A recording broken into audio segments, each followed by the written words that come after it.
오늘 말씀을 전합니다.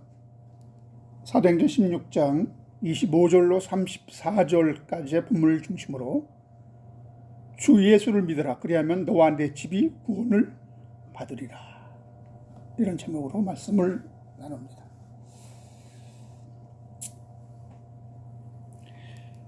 (1720년대) 스코틀랜드의 존 그레이스라는 사람에 의해서 시작된 산데만주의라고 있습니다.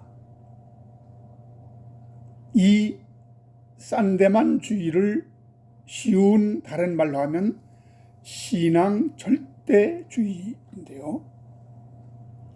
이 산데만주의는 오래전 영국의 교회들을 혼란케 했던 이단 종파였습니다. 그들이 즐겨 사용한 구절은 로마서 10장 10절입니다. 여기 무슨 말씀이 있습니까? 사람이 마음으로 믿어 의에 이르고 입으로 시인하여 구원에 이르느니라. 그들은 그들의 마음이 무엇을 느끼든지, 그들의 신앙 생활이 어떠하든지 아무런 문제가 안 되고 오로지 예수님을 주로 시인만 하면 된다고 가르쳤던 자들입니다. 참으로 많은 그리스도인들이 자신들의 무기력함에 고민하고 방황하던 중 이러한 이단 사상을 따라 어그러진 길로 빠져들었다고 합니다.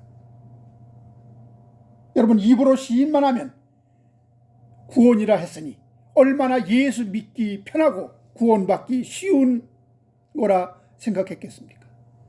그래서 한국 교회도 이 입으로 시인하고 고백하는 것이 그렇게 중요한 것이라 생각하고 무조건 주문 외우듯이 예수를 구주로 고백하고 시인만 하면 구원을 받는다, 천국 간다, 이러한 열풍이 불었던 적이 있었던 것을 생각합니다.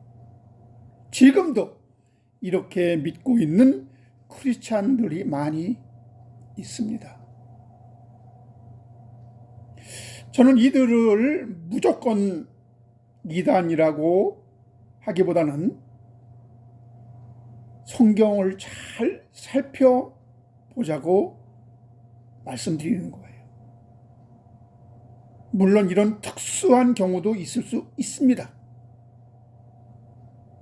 그가 죽는 그 순간, 생명의 위기에 달했을 때 정말 예수가 나의 구주, 예수가 나를 구원하신 그 구세주라는 것을 깨닫고 고백하고 입으로 시인하고 구원받는 그러한 특수한 경우가 있을 수 있습니다.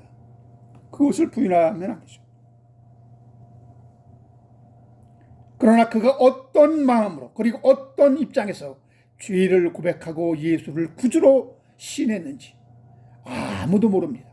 단지 그 입술의 고백만으로 구원이 이루어진 사람도 있을 수 있는 거예요. 그러나 이런 것은 일반적인 상황이 아닙니다. 그러면 오늘 저는 그 감옥을 지키는 간수에게 이런 주님의 구원 초청이 어떻게 이루어졌는지 한번 살펴보겠습니다. 여러분, 그는 심한 배지를 당해서 깊은 토굴에 들어온 바울과 그의 일행이 토굴 안에서 깊은 밤중에 찬양과 기도를 드리는 걸 보고 깊은 감동이 되었을 것입니다. 그는 감옥에 갇힌 그들을 자유하고 그 감옥을 지키는 자신은 오히려 결박된 처지라는 생각이 들었을 수 있습니다. 그런데 깊은 밤에 천사의 방문으로 옥문이 열리고 족쇄들이 풀어져서 죄수들이 다 달아난 줄 알았는데 여전히 매인 것들이 다 벗겨졌는데도 도망가지 않은 것을 보자 자기도 모르게 그는 이렇게 외칩니다. 우리가 어떻게 해야 당신들처럼 그 두려움 없는 신앙, 구원을 얻을 수 있습니까? 우리가 어떻게 해야 구원을 받을 수 있습니까? 사도 바울에게 물은 것입니다. 이것이 그 유명한, 전도할 때 그 유명한 사도행전 16장 30절, 주 예수를 믿으라. 그리하면 너와 내 집이 구원을 받으리라. 과연 여러분, 간수는 예수에 대해서 아무것도 모르는 그런 자였을까요? 그런 자에게 주 예수를 믿으라, 그러면 너와 내 집이 구원을 받으리라, 이 말이 먹혀들었을까요? 아닙니다. 그는 그리스도에 대하여 그리고 평소 죄에 대하여 깊이 고민했던 자가 분명합니다. 왜? 그는 어떤 자였습니까? 감옥을 지키는 간수였단 말입니다. 거기는 일매일 죄를 짓고 죄인들이 들어오는 자리잖아요. 결국 바울과 그 선교사 일행은 진정으로 죄인이 아니었고 자기 자신이 죄인으로 하나님의 구원이 필요한 존재라는 걸 그는 인식한 것입니다. 예수를 믿으라, 구원을 얻는다는 이 말은 마태복음 1장 21절에 그 아들을 낳으리니 이름을 예수라 하라. 이는 그가 자기 백성을 저희 죄에서 구원할 자이심이라 한 것처럼 죄로부터의 구원을 말하는 것임을 그는 알고 있었을 것이 분명합니다. 여러분, 죄로부터 구원을 얻지 못한다면 결국 우리는 사망의 문제를 해결할 수 있는 길이 없습니다.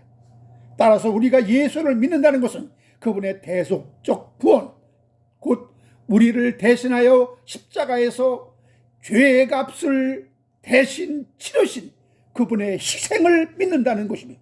더 나아가 오늘날 우리에게는 예수의 부활과 성천과 그리고 다시 오심, 그리고 그리스도와 거룩한 연합을 통해 하나님과 하나 됨을 믿는 것을 포함하고 있습니다. 할렐루야.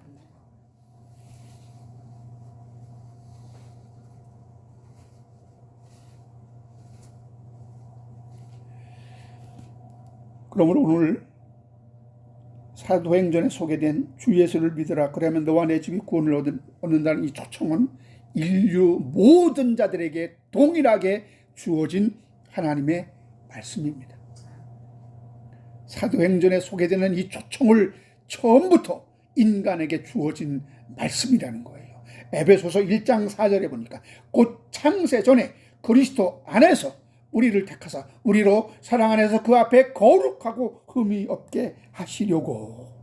그리스도 안에서, 이거는 그리스도로 인하여, 그리스도로 말미암아 피조물이 거룩하고 흠이 없는 아들들이 되게 하신다는 하나님의 원래 목적, 하나님의 원래 뜻입니다. 이것을 창세전 언약이라고 하는 것입니다. 주 예수를 의지하라, 주 예수를 영접하라, 그리하면 영생을 얻게 되리라는 하나님의 뜻은 창세전부터 하나님이 갖고 계신 계획이라는 것입니다. 피조물인 인간을 오직 예수 안에서, 예수로 인하여, 그리고 예수로 말미암아 하나님의 아들로 거듭난 하늘 생명이 될 수 있는 유일한 길임을 여러분 만고불변의 진리라 이겁니다. 이 여러분 창세전 언약을 사탄 마귀가 방해할 수 없고요, 아담의 타락이 이 하나님의 뜻을 무력화시킬 수 없는 것입니다. 디도서 1장 2절에 보니까 영생의 소망을 위함이라. 이 영생은 거짓이 없으신 하나님이 영원 전부터 약속하신 것이라 그랬어요.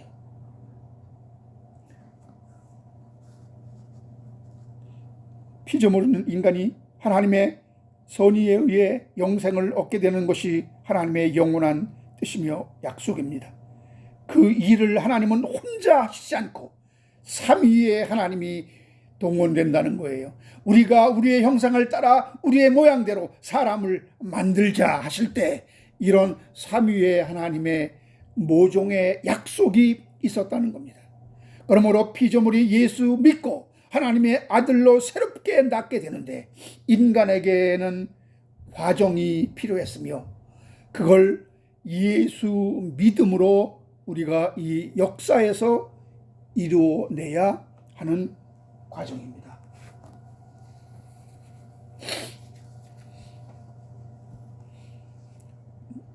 아마도 인간에게 영생이 선물로 그냥 주어졌다면 시간이 필요 없었을 겁니다. 그냥 인간이 그걸 받고 누리면 됩니다. 그러나 그렇게 되면 유한한 인간이 무한한 하나님의 세계를 그냥 누릴 수가 없게 되는 거예요. 인간을 연약한 육신으로 이 흑인 물질 세계를 통해 지으셨다는 것은 그대로는 안 되고 어떤 과정을 거쳐 우리가 영생을 누릴 자격과 능력을 갖추게 하실 필요가 반드시 있어야 했던 것입니다.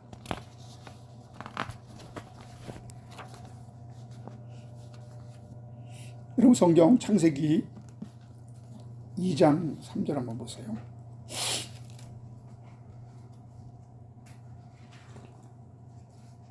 하나님이 복을 주시는데 어디에다 복을 주시는가?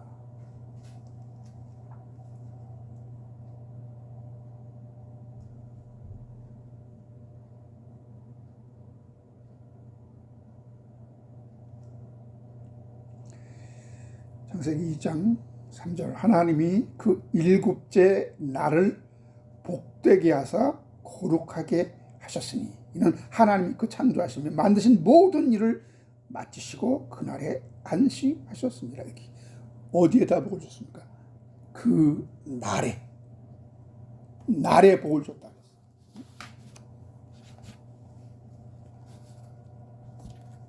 왜 날에게 복을 줍니까? 그것은 이 역사 속에서 그리고 시간 안에서 하나의 과정을 통해 받은 그 구원을 누릴 만한 자로 하나님은 우리를 만드시겠다는 하나님의 의지의 표현입니다. 하나님은 반드시 그 일곱째 날에 안식하셨으며 하나님의 자녀들도 그날에 안식을 해야 합니다. 그러므로 성도의 장성은 시간을 어떻게 선용하는가에 달려 있다고 해도 과언이 아닐 정도로 시간이 중요합니다. 사도 바울이 에베소서에서 세월을 아끼라, 시간을 선용하라는 얘기. 그것이 우리의 그리스도인의 성장에 큰 요체가 된다는 것입니다. 하나님은 이날에 예수 믿게 하여 죄인에게는 영원한 구원을 선포하게 되는 날이 되는 것입니다. 시편 118편 22절 24절에 보니까 건축자가 버린 돌이 집 모퉁이의 머릿돌이 되었나니 이는 여호와께서 행하신 것이요 우리 눈에는 기이한 바로다. 이 날은 여호와께서 정하신 것이라 이 날에 우리가 즐거워하고 기뻐하리로다. 이것이 일곱째 날이란 말이에요. 이 날이 기쁘고 즐거운 날이 되기 위해 먼저 인간의 할 수 없음이 증명되어야 하고 대신 예수가 하셨다는 복음이 믿어져야 하는 것입니다. 그래서 여러분 인간의 노력과 그 시도는 다 무산되게 된 것이요 인간의 힘으로는 아무것도 할 수 없음만 증명되게 되는 것입니다. 여러분 인간이 할 수 없음은 선악과 따먹는 순간에 인간은 그 말씀을 지킬 능력과 자격을 상실한 채로 지옥을 기다리는 신세가 된 것입니다. 인간은 다 믿지 못하는 무력한 자들로 드러난 거예요. 이제 하나님은 일방적인 자비와 용서 그리고 긍휼을 베푸심이 없으면 인간은 모든 것이 끝나게 됩니다. 여기서 여러분, 죄인을 구원하기 위해 어린 양의 피, 십자가 대속의 그 감추어진 섭리가 드러나게 되는 것입니다. 그것을 하나님은 창세기 3장에 여자의 후손이 발꿈치를 상하는 것으로 묘사되어 아담을 깊이 잠들게 하신 후에 그 갈비뼈로 아내인 하와를 만드는 것으로, 그리고 남편인 예수 안에 연합되어 하나 되는 그림으로 교회가 그려지는 것입니다. 그렇게 여러분, 지옥 가야 마땅할 죄인이 하나님의 일방적인 선의에 의해 이제 그 죽을 죄에서 대속함을 얻게 하신 것입니다. 하지만 인간은 아무것도 모르고 믿는 것이나 다름이 없게 되는데요. 그래서 먼저 성령의 역사로 죄인은 죄를 자복하게 되고 예수를 믿게 하시며 주님을 고백하게 하시는 것입니다. 그래서 여러분, 성령이 아니고는 아무도 예수를 주로 고백할 수 없다고 고린도전서 12장 3절에서 사도 바울은 말하고 있습니다. 믿음은 선물이며 하나님께로부터 온다는 것 모르는 분이 없을 것입니다. 그러면 여러분, 이렇게 질문을 하나 드려보겠습니다. 과연 믿음이 없이는 하나님을 기쁘시게 못하나니 하나님께 나아가는 자는 반드시 그가 계심이고 또한 자기를 찾는 자들에게 상 주시는 믿어야 할지니라 그랬어요. 히브리서 11장 6절에 먼저 하나님의 계심, 하나님의 존재를 믿어야 되고, 그리고 자기를 찾는 자들에게 상 주시는 이심을 믿어야 한다.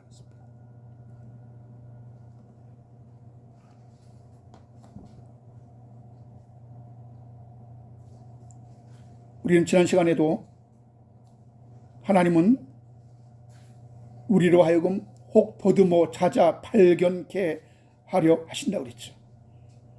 하나님이 그렇게 찾도록 하시는 것이지만 우리가 열심히 사모하고 하나님을 찾아갈 때 그분은 끝내 만나 주시는, 우리의 그 간절한 호소에 그분은 응답하시는 그러한 분으로 믿어야 된다는 거예요.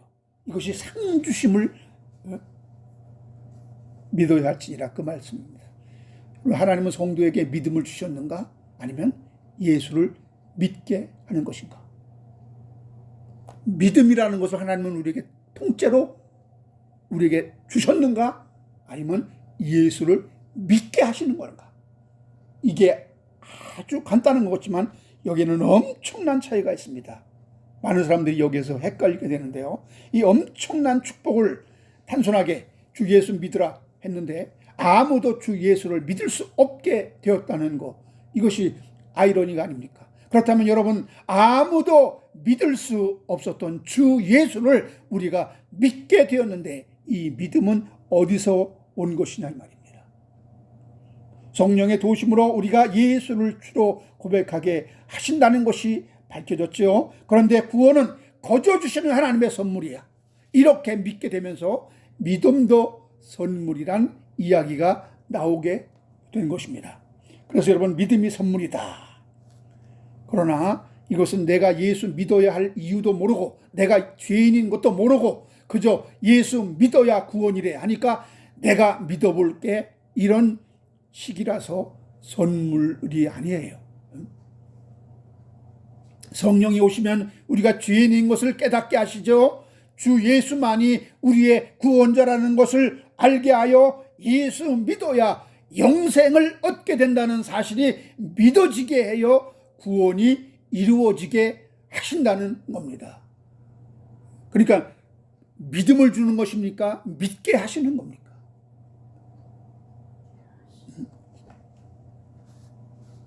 더 들어보세요. 이것이 바로 예수 믿음의 메커니즘입니다. 성령은 우리에게 믿음을 선물로 주신다는 의미는 성령이 우리로 하여금 예수를 믿게 하신다는 거예요.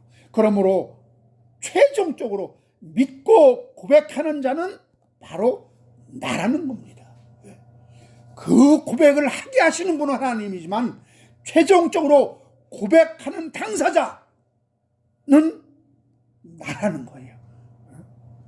그래서 그 믿음은 한 인간이, 택함받은 한 인간이 하나님을 주로 믿고 고백한 그 고백 속에 나타나는데, 그 고백에는 엄청난 것이 포함됩니다. 그냥 여러분 남녀호랭교 외우듯이 예수 내 구주 이거 외운다고 되는 게 아니라는 거예요. 그냥 입으로 내까린다고 되는 게 아니라는 겁니다. 그래서 여러분, 하나님은 주 예수를 믿으라 그리하면 구원을 주시겠다는 이런 약속을 하신 겁니다. 우리가 예수를 믿지 못하니 믿도록 성령께서 돕는 자가 되셨다는 겁니다. 이것은 그냥 지나가는 자에게 구원 여기 있다, 그냥 받아라, 믿음 여기 있다, 얼른 예수 믿고 구원 받아라, 이런 차원이 아니라는 겁니다. 이걸 성령이 우리에게 믿음 그 자체, 영생 그 자체를 아무것도 모르는 자에게 마치 쓸모없어서 남은 물건을 나누어 주듯 그렇게 주시겠다는 이야기가 아닙니다.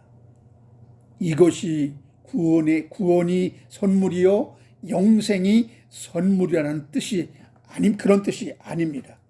우리가 예수를 믿도록 내가 죄인인 것을 자각하게 하여서 예수 의지하지 않으면 지옥에 가게 된다는 것을 성령은 나를 하여금 납득시켜 내가 예수를 믿어야겠다는 생각과 의지를 우리 마음속에서 우러나오게 하시고 회개가 터져 나오게 하신다는 겁니다. 그래서 믿음은 하나님이 주시는 거 맞지만 내가 예수를 주로 고백하지 않으면 안 되는 것도 맞는 것입니다. 나의 입술이 예수를 구주로 고백하기 전에 내 안에 성령의 사전 작업이 필요했다는 것입니다. 나로 하여금 예수를 주로 고백하도록 하는 그 예수에 대한, 내가 죄인에 대한 그 인간이 죄인으로 그냥 살면 지옥 갈 수밖에 없는 그 모든 상황과 그 모든 하나님의 계획과 그 인간의 그 무력함과 이 모든 것을 성령이 우리로 하여금 설득시키고 납득시키고 깨닫게 해서 주여, 내가 이대로 이 상태로 예수 믿지 않고 살면은 나는 지옥입니다, 나는 끝장입니다, 이거를 시인하고 고백하게 하신다는 거예요. 그냥 입으로 그냥 예수 십자가 예수 피 이렇게 해서 되는 것이 아니라는 것입니다. 그런 믿음이 없으니까, 그냥 믿음이 없으니까 피 십자가 예수 그렇게 주문 외우듯이 그렇게 한다고 역사와 기적이 나타나는 것이 아닙니다. 그런데 예정의 교리를 잘못 믿게 되면 우리 죄인은 아무것도 할 수 없기 때문에 하나님은 우리가 기대하지도 않은 천국, 우리가 바라지도 않은 영생을 주셨다고 믿게 되는 것입니다. 왜냐하면 하나님은 영생을, 그리고 구원을, 그리고 천국을 우리 안에 일방적으로 넣어 주시는 거라, 이렇게 믿어지게 한다 이거예요. 그런데 이거는 예정론을 우리가 잘못 이해하고 있기 때문에 나타나는 부작용입니다. 오늘 한번 이 문제에 대해서 한번 자세하게 살펴보겠습니다.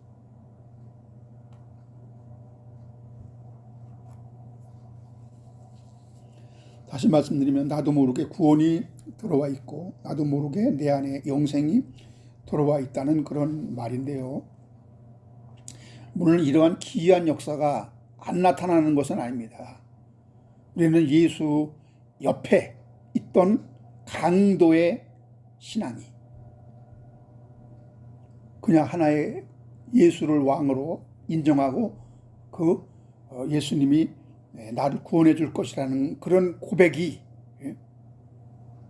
보편적인 것이 아니듯 일반적인 것은 아니라고 봅니다. 그러나 그 강도가 전혀 예수에 대해서 모르고 그 자리에서 그는 예수를 구주로 믿었겠느냐? 저는 아니라고 봅니다. 그의 고백을 볼 때 그는 그냥 예수 믿은 것이 아니라 그리스도의 왕국, 하나님 나라가 임할 때 나를 좀 생각해달라. 천국을 믿었고 그가 그리스도가 왕이라는 사실을 그는 인정하고 고백했단 말이에요. 그는 비록 죄를 지었지만, 그는 죽을 죄를 지었지만 평생에 그는 복음에 대해서, 예수에 대해서 많이 듣고 알고 있었고, 그 복음의 절정이 그 십자가 순간에서 거기서 열매를 맺고 나타난 것이지 그게 처음이 아니라는 거예요.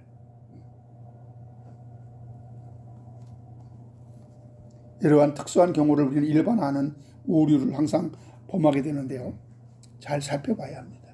왜냐하면 그렇게 되면 우리가 돼지처럼 진주를 물어 뜯는 자가 될 수 있거든요. 마태복음 7장 6절에 보니까 거룩한 것을 개에게 주지 말며 너희 진주를 돼지 앞에 던지지 말라. 그들이 그것을 발로 밟고 돌이켜 너희를 찢어 상하게 할까 염려하라 그랬어요. 그러니까 내게 천국이 왔을 때, 구원이 왔을 때 이걸 제대로 대우하고 대접하게 되려면 내가 사전에 구원에 대해서 사전 지식을 갖게 하신다는 겁니다. 즉 사모하는 심령을 갖고 찾게 하신다는 거예요. 그래서 예수께서는 줄이고 목마른 자, 사모하는 자가 복이 있다고 하신 것입니다.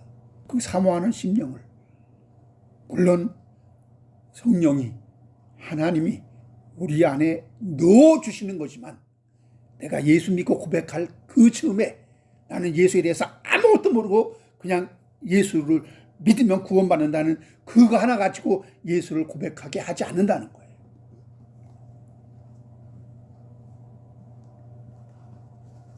보세요, 여러분. 천국의 비유를 보면은 하나님은 아무에게나 천국이 임하는 것이 아니라는 것을 알 수 있습니다. 천국은 마치 밭에 감춘 보화와 같다 그랬죠. 이것은 보화를 인식하는, 보화가 얼마나 중요한가, 천국이 얼마나 중요한 것을 인식하는 자가 천국을 수여하게 됩니다. 그리고 값진 진주를 구하는 장사와 같다. 이는 천국이 얼마나 값진 것인가를 알고 그 진주를 구하는 장사로 묘사하잖아요. 그리고 예복을 입고 혼인잔치에 참석한 자, 이 자는 천국이 얼마나 귀중한 장소인지 알고 준비했던 자라는 거예요. 그리고 여러분, 기름을 준비하고 신랑을 기다리는 다섯 처녀, 슬기로운 다섯 처녀는 신랑을 맞이하기 위해 등불이 필요함을 알고 미리 기름을 대비한 치밀함을 볼 때 예수 만남의 소중함을 알고 평소에 대비를 철저히 한 다섯 처녀가 예수를 신랑으로 맞이하잖아요.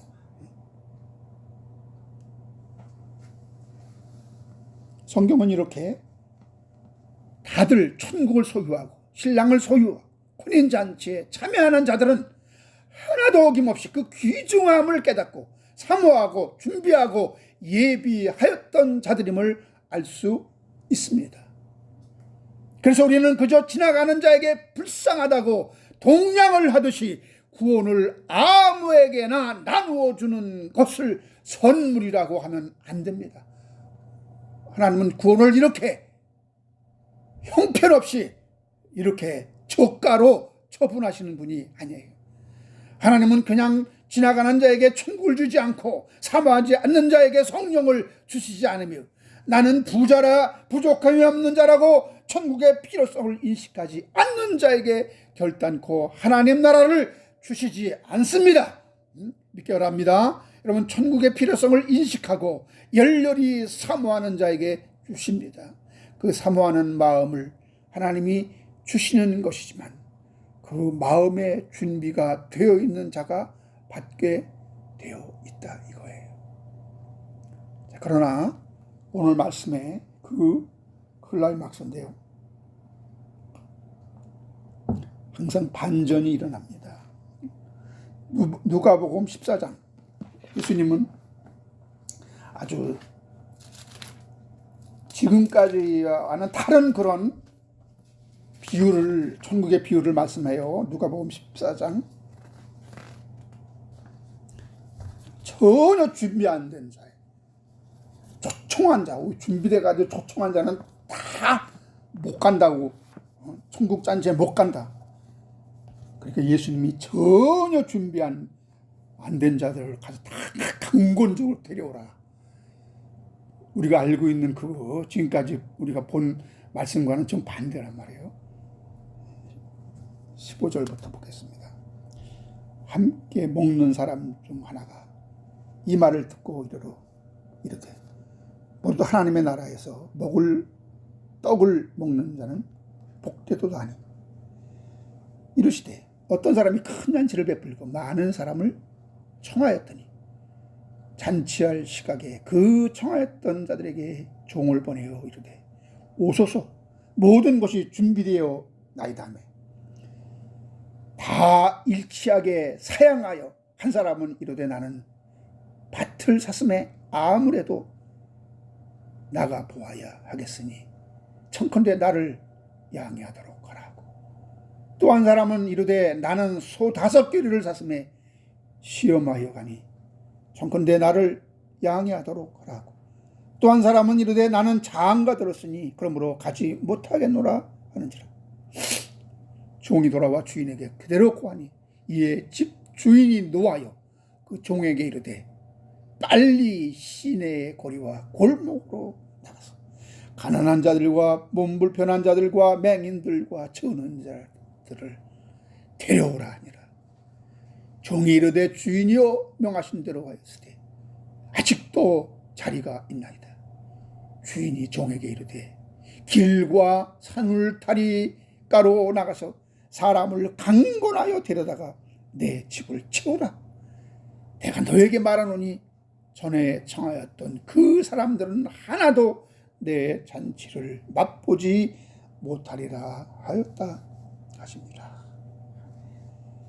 이 비유가 좀 헷갈리게 만들죠. 이 비유에 보면은 이미 청함받은 자들이 혼인잔치에 오지 않게 됩니다. 그래서 전혀 준비되어 있지 않은 자들을 강권하다시피 하여 잔치 자리를 채우게 된다는 비유인데요. 지금까지 여러분 천국을 소유하는 자들의 특성과 정반대 이야기를 하고 있는 것처럼 보입니다. 이 비유는 청함을 받은 자는 많지만 그 중에 택함을 받은 자는 적다는 청하심과 택하심 그리고 부르심의 기존 예종론을 완전히 헷갈리게 하는 비유입니다. 마태복음 22장 14절에서 청함을 받은 자는 많되 택함을 입은 자는 적으니라 그랬었죠. 이 말씀은 예종론으로 해석해도 설명이 안 됩니다. 예종은 하나님의 일방적인 선택인데 여기는 청함받은 자가 잔치에 참석하지 못하게 되니 아무나 가서 초청하여 천국 잔치에 참여하게 되는데 이들이 예정된 택함받은 자라는 거잖아요. 그러면 하나님이 2번이나 예정하셨다는 겁니까? 한 번 예정해서 안 되니까 그 다음에 다른 사람을 예정했다는 겁니까? 우리가 알고 있는 바는 그 천국에 초청받고 택함받은 자는 뭔가 사전에 준비하고 사모하고 준비된 자들인데 여기는 그와 반대로 나는 밭을 샀고 장가 가서 겨를이 없다고 사양하는 일이 생기게 되니 주인이 갑자기 노하여 뭐라고 합니까? 마태복음 22장 21절에 보니 종이 돌아와 주인에게 그대로 고하니 이에 집 주인이 노하여 그 종에게 이르되 빨리 시내의 거리로 골목으로 나가서 가난한 자들과 몸 불편한 자들과 맹인들과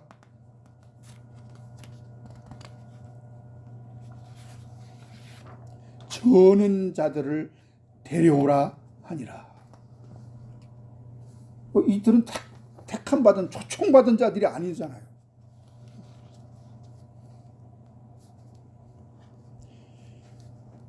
그러나 이 주인이 종들에게 데려오라고 한 자들의 면면을 보면 이들이야말로 정말 준비된 자들인 것을 알 수가 있습니다. 여러분, 주님은 심령이 가난한 자리 복이 있다고 하셨죠. 그리고 줄이고 목마른 자들이 복이 있다고 하셨습니다. 주님은 너희가 본다고 하니 죄인이라 하셨죠. 우리의 눈이 가려워진 것을 모르고 있으니 눈뜬 맹인이나 마찬가지라는 겁니다. 반대로 여러분, 저는 자, 자신이 온전하지 못한 자라는 것을 아는 자들입니다. 이처럼 나는 할 수 없다는 처절한 열등감, 그리고 자신이 죄인이라는 그 죄인식에 빠져 있는 자들이 왜 구원을 열망하지 않겠습니까? 천국잔치에 참여하고자 하는 마음이 왜 간절하지 않겠습니까? 이처럼 여러분, 자기 일에 자부심이 강하고 나는 부족함이 없고 나는 할 수 있다는 비전이 충만한 자들은 자신들의 주도권을 포기 못합니다. 이들은 천국잔치에 초청해도 참여하지 않는 자들입니다. 그래서 천국잔치에 참여하지 않는 자들은 하나님의 초청을 받지 못해서가 아니라 자아가 너무 커서 택함받지 못한 자들로 드러나게 되는 것입니다. 이 비유는 여러분, 인류 전체에 대한 하나님의 뜻과 섭리, 그리고 선택과 예정을 포함하고 있는 비유입니다. 즉, 모든 인류는 아담 안에서 다 복을 받을 수 있는 구조로 출발하게 되었잖아요. 여기에는 죄됨이 없어요. 다 천국잔치에 초대를 받은 거예요.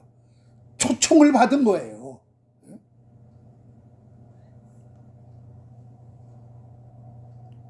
하나님은 인류 전체를 하늘을 천국잔치에 초청한 것이나 다름없습니다. 그런데 그들이 여러 가지 자기 이익에, 다시 말씀드리면 자기 욕심에 끌려 죄를 짓고 결국 역사 속에서 천국을 사양하는 자들이 되었다는 겁니다. 이것은 아담이 선악과 따먹고 불순종하여 하나님의 명령을 거절한 꼴이나 마찬가지인데요. 그런 여러분, 선악의 법을 통과하지 못하고 낙오자가 되었고 자기 욕심에 끌려 미혹되어 자신의 욕심을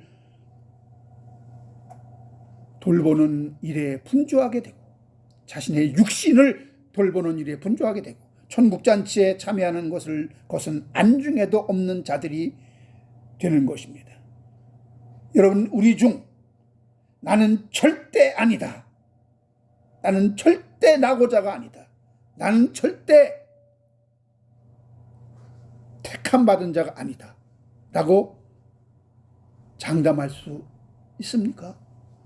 나는 절대로 택함받은 자야 라고 장담할 수 있는 자가 있겠습니까?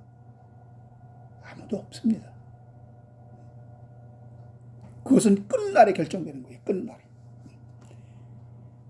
이제 하나님은 어떻게 해야 합니까? 주인이 종들에게 한 것을 보면, 얘기한 것을 보면 알 수 있는데요. 아무나 가서 가난한 자, 몸이 불편한 자, 앞을 못 보는 자, 저는 자들을 불러오라.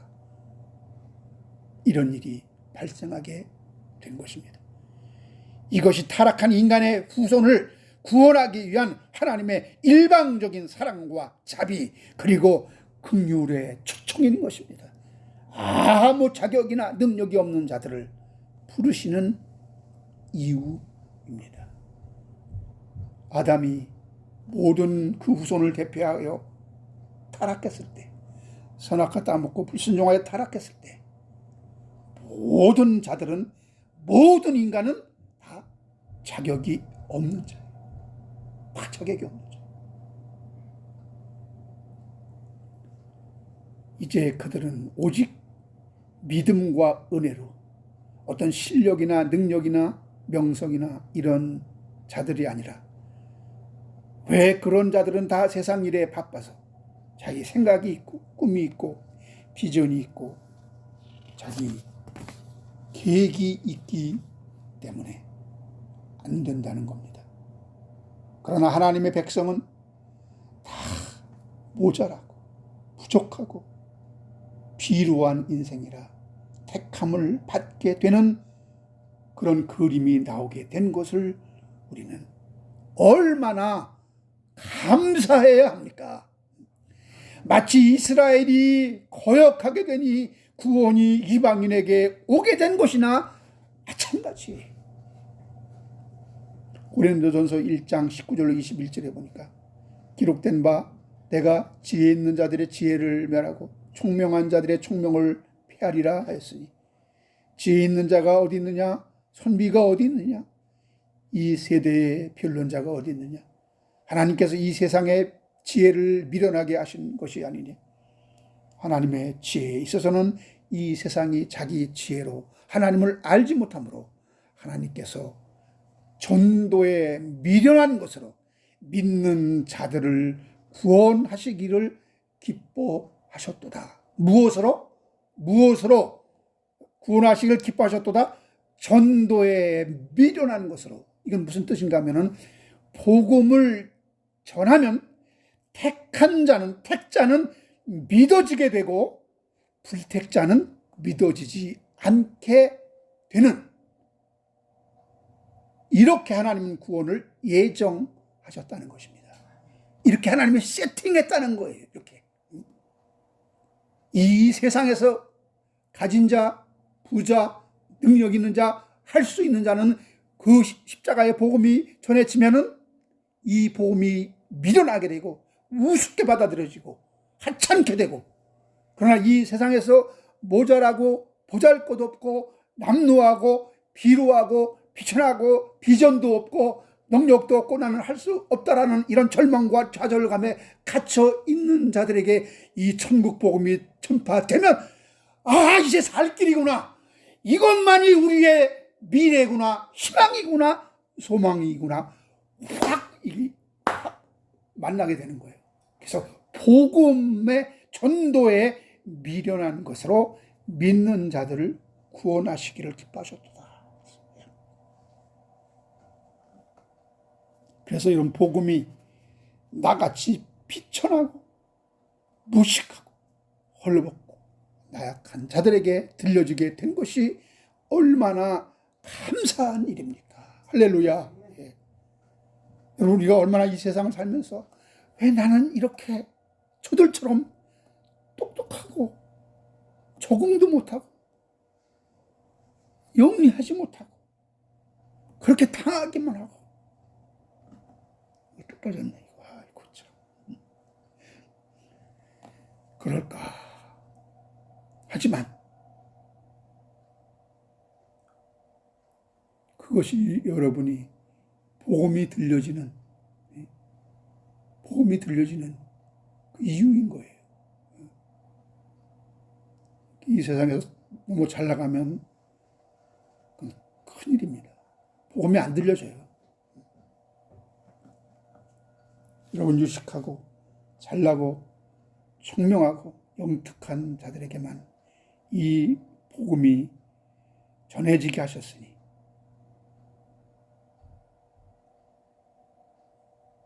그런 자에게 복음이 전해지게 하셨다면 저는 꿈도 꾸지 못했을 겁니다. 그러니까 여러분, 그 잘난 자들이 외면하고 영리한 자들이 눈이 가려워지고 미련하게 되어 천국 잔치를 사양하게 된 후에 그때 드디어 하나님의 사랑과 은혜로 긍휼하심으로 아무나 시장에 가서 자기 몸도 제대로 가누지 못하는 못난 자들을 택하시고 부르신 것이 우리에게도 이 귀한 천국 복음이 전해지게 되었다는 이야기를 지금 하려고 하는 것입니다. 이것이 하나님의 예정에 감춰진 비밀입니다.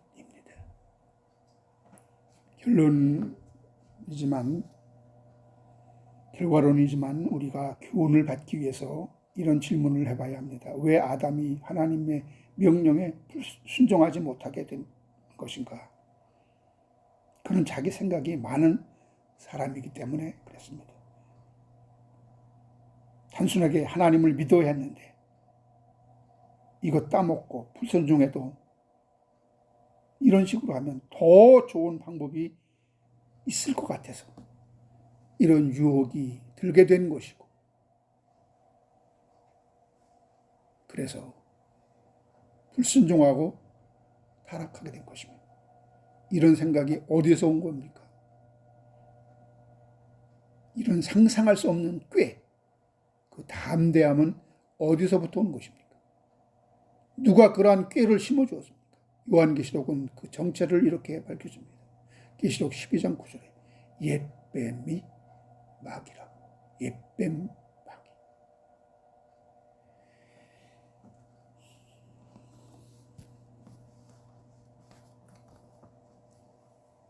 마귀. 옛뱀 마귀의 역사는, 마귀의 유혹은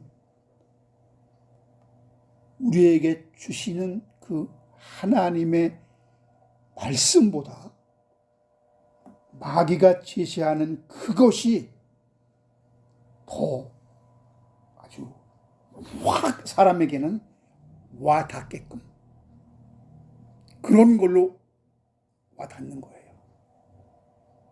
그래서 하와가 그 에덴 동산에서 하나님이 그렇게 신신당부했는데도 불구하고 마귀가 유혹하니까 그 말이 더 그럴싸하게 보이고 더 그것이 참 탐스럽기까지 한 것처럼 그렇게 보였던 거죠. 결론을 말씀드립니다. 그럼에도 다 죄인이지만, 다 비천한 자이지만, 또한 아무 자격이 없는 자이지만 당신의 자녀로 삼기 위하여 예수 안에서 예정된 자들을 택하시고 부르시는데, 이제는 그런 실수를 반복하지 않기 위해 하나님은 택한 자들을 이 역사 안에서 낮추시고 자신의 한계를 알도록 인간에게 예수 없이 그 어떤 꿈도 비전도 없음을 확실하게 깨닫게 하시는 것입니다. 그리고 예수 믿게 하는 것입니다. 그래서 예수 믿는 자들은 그런 유혹이 와도 이제 거절할 수가 있게 되는 거죠. 그래서 이들은 아무것도 모르지만 성령이 이제부터 돕는 자가 되어 왜 구원받게 되었으며 너희가 왜 예수를 믿어야 하고 어떻게 하나님을 섬기고 예배하는 자들이 되어야 하는지를 가르치게 되어 있는 것입니다. 그러므로 이 비유도 사모하는 자, 열심히 믿는 자가 구원을 얻게 되는 것과 상반된 내용이 아닙니다. 천국 백성은 어떻게 되든 이 역사 안에서 자신들이 얼마나 비천하고 미래에 희망이 없고 나약한 존재임을 익히 알고 깨달아 이 세상 속에서는 비루한 인생으로 드러나게 되어 있다는 것을 스스로 절감해야 돼요. 그래서 천국잔치 초청이 오면 지체 없이 응하는 자가 되는 그러한 비유로 이해할 수 있는 것입니다. 바울의 여러분 구원 초청이 어떻게 성취되었습니까?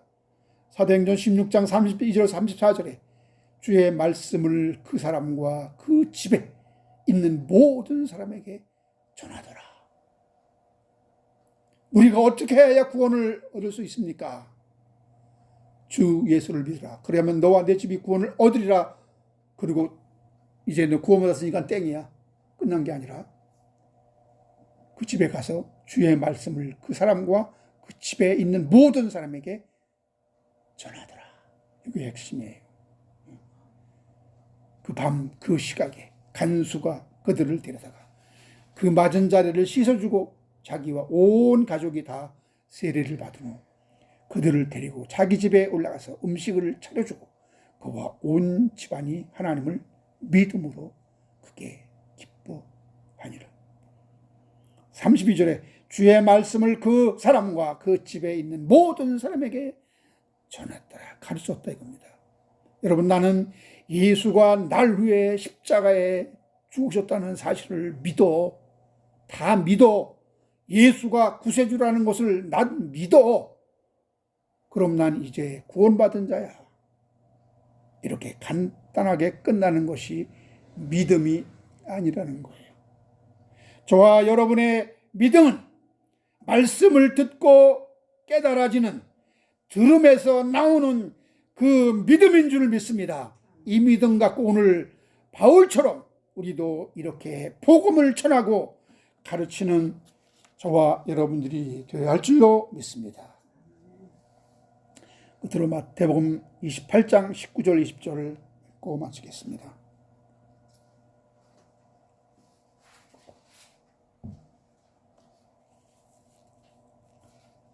마태복음 28장 19절 20절. 그러므로 너희는 가서 모든 민족을 제자로 삼아 아버지와 아들과 성령의 이름으로 세례를 베풀고 내가 너에게 분부한 모든 것을 가르쳐 지키게 하라. 볼지어다 내가 세상 끝날까지 너희와 항상 함께 있으리라 하시니라. 아멘. 기도하겠습니다.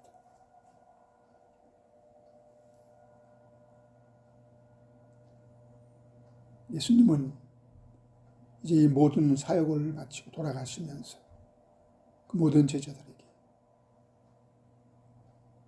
너희는 복음을 전하고 모든 민족에게 복음을 전하고 가르치라. 그러할 때 내가 너희와 세상 끝날까지 함께 하시겠다 말씀했습니다. 우리가 복음을 전할 때, 이 생명의 복음을 모든 민족에게 가르칠 때 주님은 우리와 함께 하신다는 것입니다. 아버지 하나님, 이것이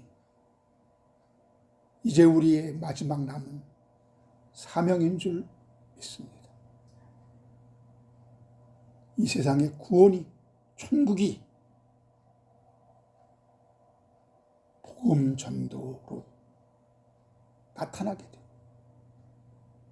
모든 택한 자가 복음을 듣고 구원에 이르게 되며 천국 잔치에 참여하게 되는 놀라운 역사들이 복음 전도로 이루어지게 하셨음을 알 때,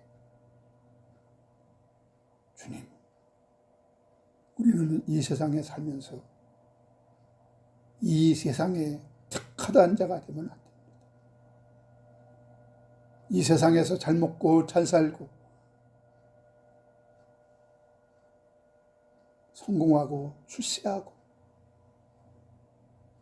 모든 물질과 모든 건강과 영육의 복을 누리면서 살 때, 이제는 하늘나라의 천국잔치에 초청이 있을 때 거기에 응할 수 있겠습니까? 아닙니다.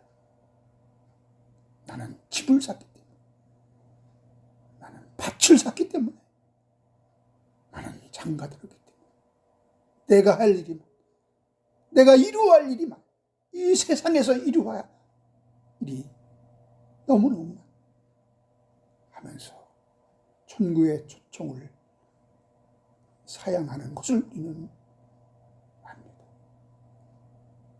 주여, 날마다 사모하는 자가 되게 하시고 줄이고 목마른 자로 드러나게 하옵소서. 이제는 우리 구주 예수 그리스도의 하나님 아버지의 만극하옵신 사랑하시고 성령님의 인도 충만 교통하시고 내주하는 모든 역사, 이제 사모하는 심령을 가진 자, 이제 복음을 전도할 길을 작정하며 그 말씀을 가르치기를 원하는 모든 자, 지금으로부터 영원토록 함께 있을지어다.